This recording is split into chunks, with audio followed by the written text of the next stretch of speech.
sulit, berat, ancaman resikonya mati dicincang-cincang, letakkan saudara kita, Ali bin Abi Thalib.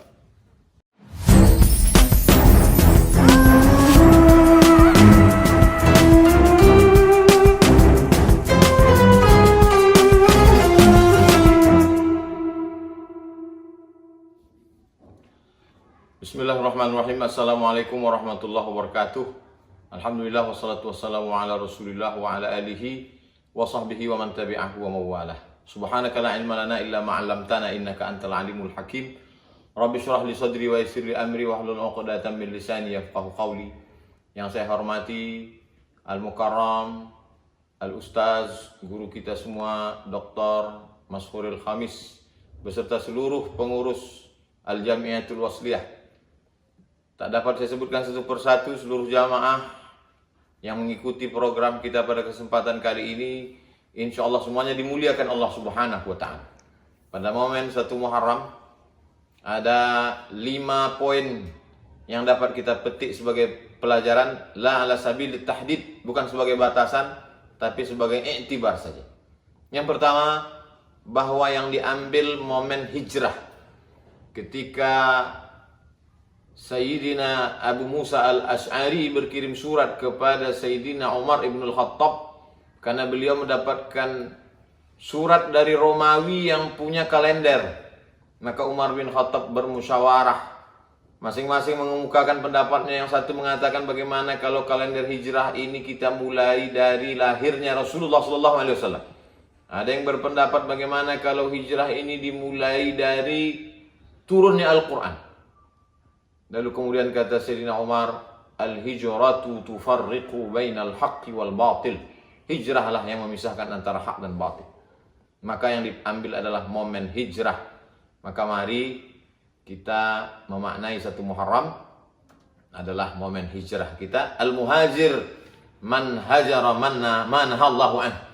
Orang yang hijrah adalah bukan orang pindah tahun, tapi orang yang meninggalkan yang dilarang Allah Subhanahu wa Ta'ala. Ini poin yang pertama. Poin yang kedua, wa amruhum syura bainahum, mereka memutuskan segala perkara dengan musyawarah. Maka orang selevel Umar bin Khattab sekalipun, ma salaka Umar fajjan qattu ila salaka syaitanu fajjan ghaira fajjika. Kalau Umar sudah lewat di suatu lembah, setan akan lewat di lembah yang lain, saking takutnya kepada Sayyidina Umar.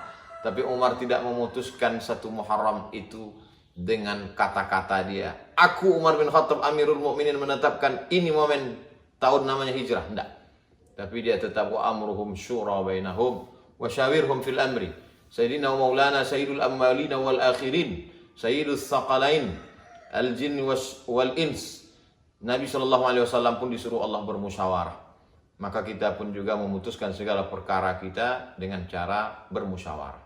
Poin yang ketiga, hijrah bukanlah Nabi bismillahirrahmanirrahim tawakkaltu 'ala Allah wa antasamtu billah la haula wala quwata illa billah, langkahkan kaki kanan, apa yang terjadi terjadilah. Tak begitu. Tapi luar biasa matangnya. Dari mulai hari Kamis malam Jumat, Nabi pergi ke Jabal Thur. Malam Jumat, malam Sabtu, malam Ahad. Ahad malam Senin baru bertolak.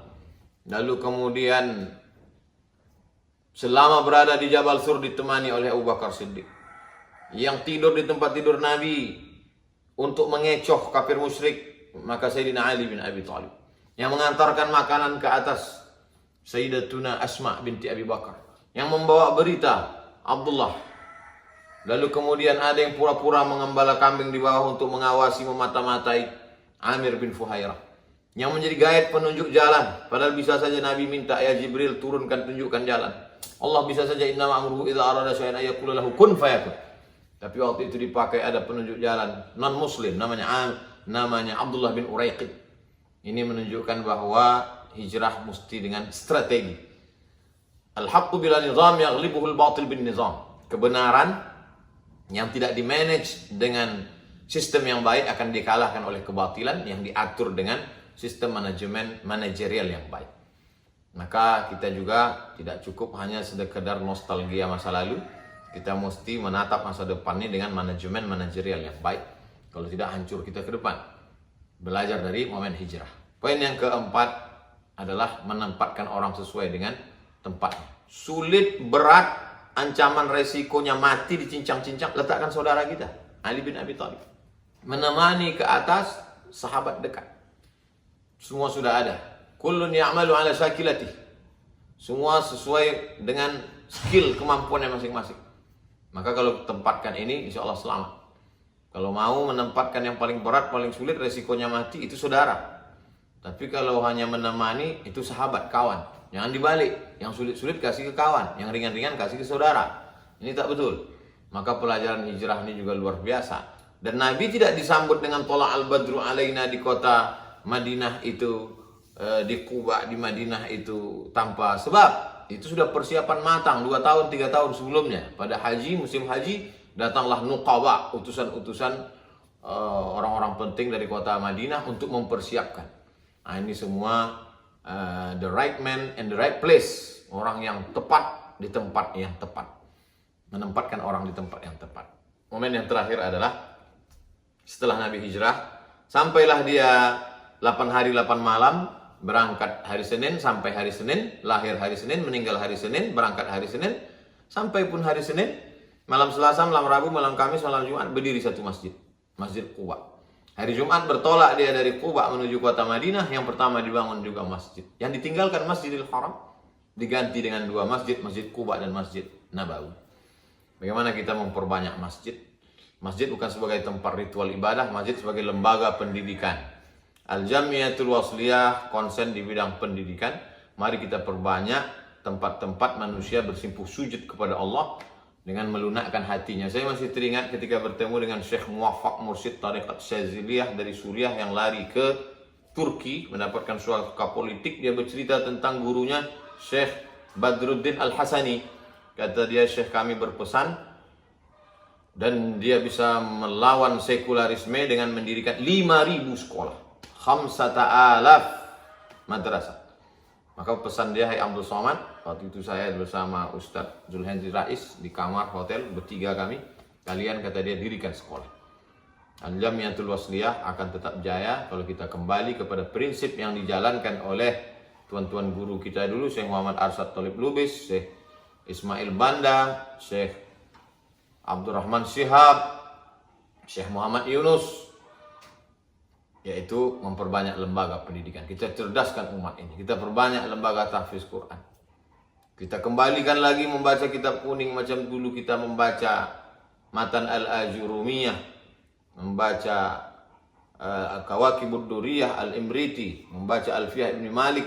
Setelah mereka punya bahan, punya kunci untuk masuk akses, baru mereka masuk ke Al-Husunul Hamidiyah. Baca lagi Ad-Dasuqi Syarah Ummil Barahin. Lalu kemudian buka lagi Bulughul Maram, buka lagi Subulus Salam, buka lagi Jalalain, buka lagi Tafsir Sawi. Kita lahirkan para ulama-ulama supaya selamatlah umat ini di masa akan datang. Kita buatkan relnya, kita buatkan lokomotifnya. Masalah pilotnya, supirnya berganti tak apa-apa. Masinis boleh berganti dengan kaderisasi yang luar biasa. Sekali lagi saya ucapkan tahniah, selamat tahun baru Hijrah 1443 Hijrah kepada seluruh para asatidz, para tuan-tuan guru yang tergabung dalam Al-Jamiatul Wasliyah, kepada seluruh jamaah. Itulah yang dapat saya sampaikan pada kesempatan yang baik dan mulia ini. Barakallahu fikum. Jazakumullah khairal jaza. Wassalamualaikum. Nasrun minallahi wa fathun qarib. Wassalamualaikum warahmatullahi wabarakatuh.